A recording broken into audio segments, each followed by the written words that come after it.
Jā, labdrīt, cienījamie kolēģi, gan klātienē, gan arī aiz ekrāna otras puses. Mazliet tāds arī lietišķais ievads. Pirmkārt, šodien mums konferences saucas kompleksa risinājums sociālā darbā ar bērniem un jauniešiem. Kāpēc šī tēma? Manuprāt, šis gads, tieši 24. bet kas faktiski tā tendence iesākās, jo 23. mums atkal uzjundīja nepieciešamību šo mērķu grupu un arī šos pakalpojumu veidus likt priekšplānā. Ir ļoti aktuāla tēma, var teikt, samilzusi dažādos līmeņos, neskatoties uz to, ka Sociālo darbinieku biedrības konference arī iepriekš ir veltīts šai mērķu grupai. Bet mēs tik un tā nolēmām, ka ir nepieciešams runāt, jo arī papildinot to, ko Una teica, manuprāt, sociālais darbs šobrīd ir tik stiprs, cik mēs esam stipri kā domu biedri. Un, lai būtu mēs domu biedri, mums ir jādalās pieredzē, mums ir jārunā par aktualitātēm caur dažādiem viņas aspektiem, jo tikai tādā veidā mēs iegūstam sev papildus argumentus, domas, lai aiznestu to mājās, komunicētu ar kolēģiem, komunicētu ar priekšniekiem un komunicētu arī ar lēmumu pieņēmējiem, no kuriem esam atkarīgi mēs un arī, arī mūsu klienti, arī klientu situāciju un iespējas. Tas ir tāpēc arī mēs izvēlējāmies šo tēmu, un kā jūs redzēsiet, tad, ja šodien ir sapulcināti gan kā runātāji, gan klātesošie, ļoti daudz forši cilvēku, tie cilvēki, kurus mēs uzskatām par domu biedriem, un es nebaidos arī šī vārda, ka tie cilvēki, kas šobrīd virza, teiksim, sociālā darba domu Latvijā, virza, nosaka toni, un es teiktu tā, kuriem mēs gribam paši līdzināties. Līdzināties tāpēc, ka tas ir nesautīgs darbs, tie ir ieguldījumi un tā tālāk. Pirms es pāriešu mazliet pie tehniskām niansēm, mums ir arī nelielas izmaiņas programmā. Es gribu pateikt arī, var zināmā mērā pieteikt pirmo tēmu, jo pirmā tēma ir tā, ar ko uzstāšos es, jo doma mums bija tāda, ka jā, mērķa grupa ir bērni un jaunieši, jā, problemātika ir tā, ar ko saskarās ārpus ģimenes aprūpes, pakalpojumu sniedzēji bērni un jaunieši ārpus ģimenes aprūpē, bet arī ģimenēs.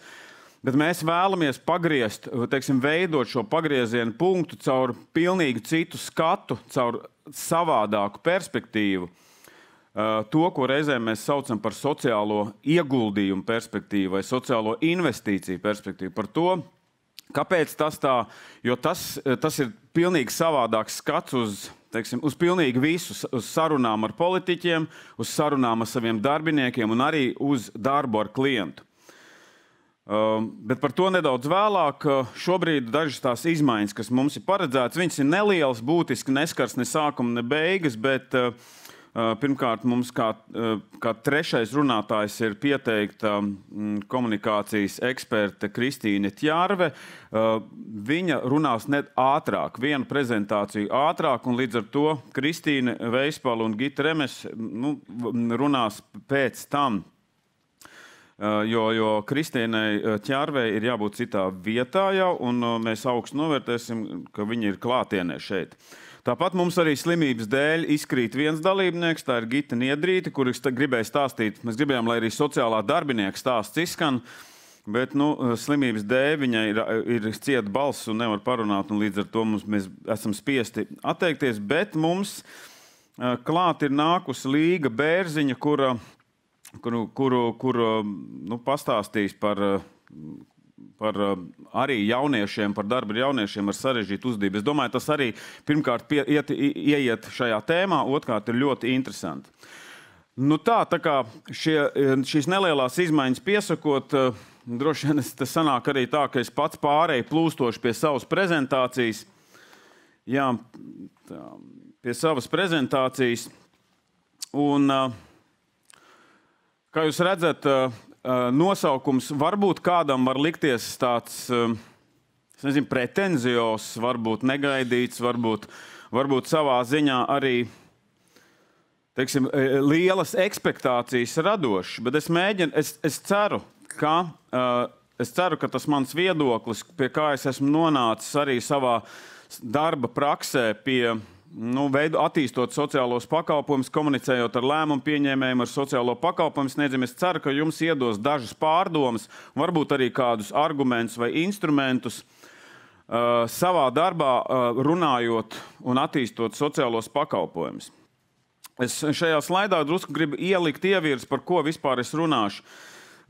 Pirmais, ko mēs noteikti runājam par sociālām pakalpojumiem, es esmu saskāries ar to, tad, kad mēs prasam sociālo pakalpojumu sniedzējiem vai sociālam darbiniekam, ko jūs darat, tad mēs parasti sakam, mēs palīdzam.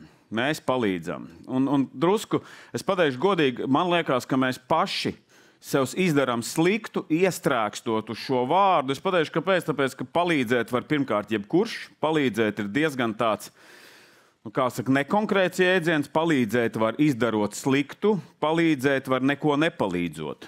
Ja?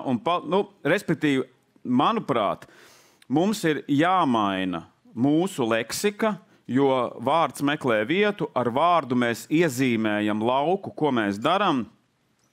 Un savā ziņā, teiksim tā, es domāju, ka ar šo savu prezentāciju es piedāvāšu jums arī dažus argumentus komunikācijā ar lēmumu pieņēmējiem, jo mums ir nepieciešams mainīt mūsu darba fokusu no palīdzēt, kas ir triviāls, varbūt vienkāršots, tas ir tāds, ko principā var darīt visi, un īstenībā tas vārds neko neizsaka.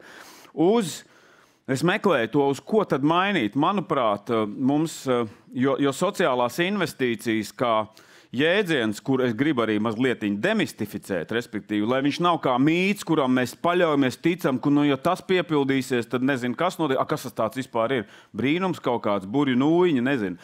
Tad pastīties, ko tad nozīmē manā uzturē sociālās investīcijas. Ja? Tas palīdzēs mums arī veidot mūsu darbu kā tādu, kas palīdz pieņemt pareizus lēmumus par labākajām investīcijām, var teikt tā, ierobežot resursu apstākļos. Ja, tātad demistificēt argumenti lēmumu pieņēmējiem un attiecīgi arī fokus izmaiņas mūsu sarunu valodā.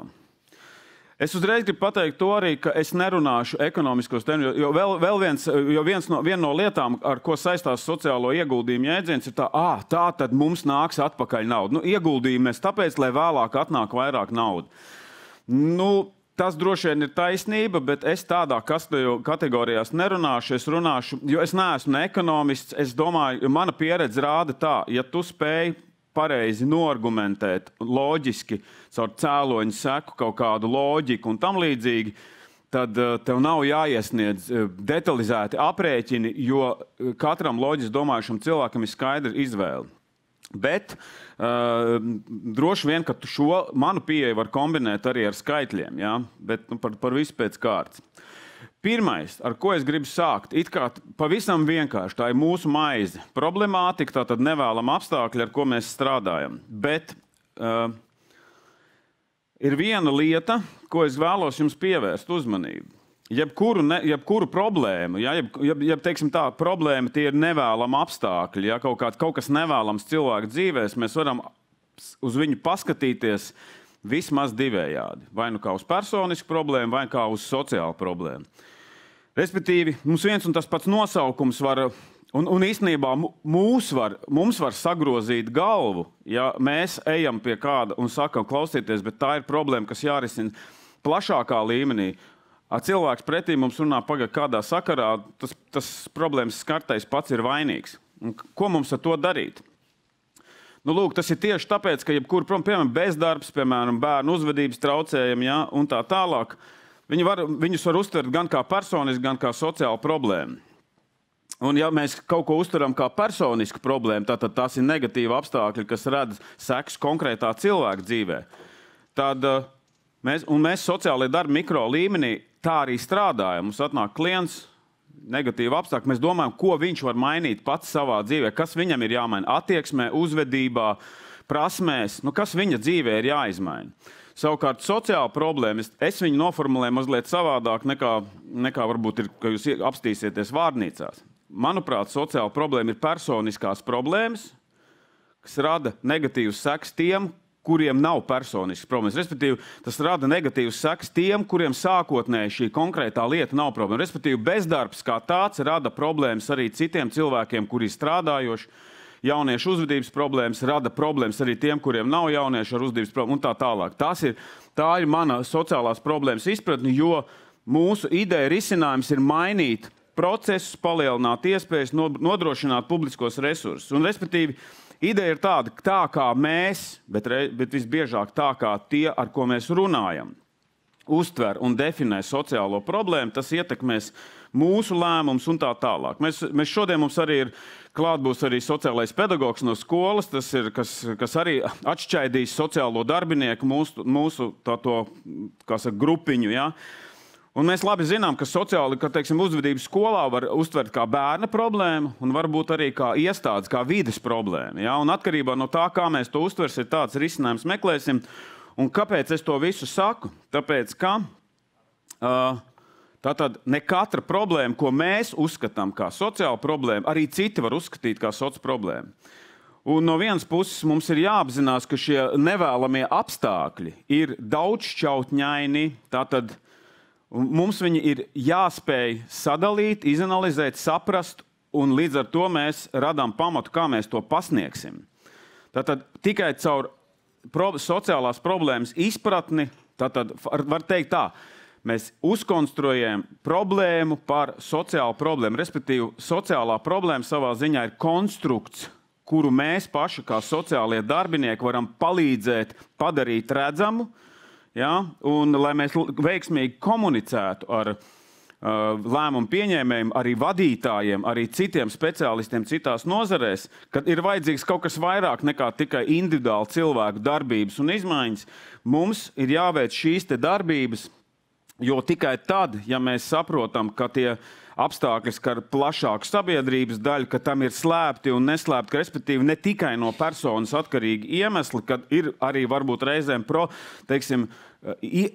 iecerētie risinājumi, kuri nestrādā. Ja? Un kad tikai tad mēs nonākam pie tā, ka mēs varam pateikt, ka sabiedrībā šīs problēmas kopumā tiek uztverts kā nevēlamas kaut kāda situācija un ka tas apdraud sabiedriskās vērtības.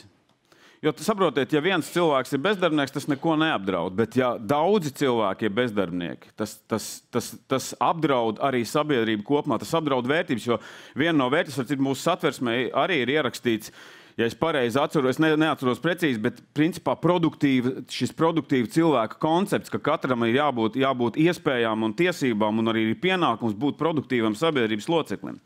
Nu, lūk, tad sociāls problēmas formulējums ir sabiedrībā uztvertās kopumā tādā, var teikt, daudzskaitlīgi, ka tas tiek uztverts kā problēma, ir apdraudētas sabiedriskas vērtības. Tas skar mērķi grupu, mēs vienmēr runājam par daudziem tādiem cilvēkiem, un tas rada sabiedrībai nevēlamas sekas. Un tas ir ļoti būtisks aspekts, par ko es runāju. Un mēs, starp citu, man ir arī viens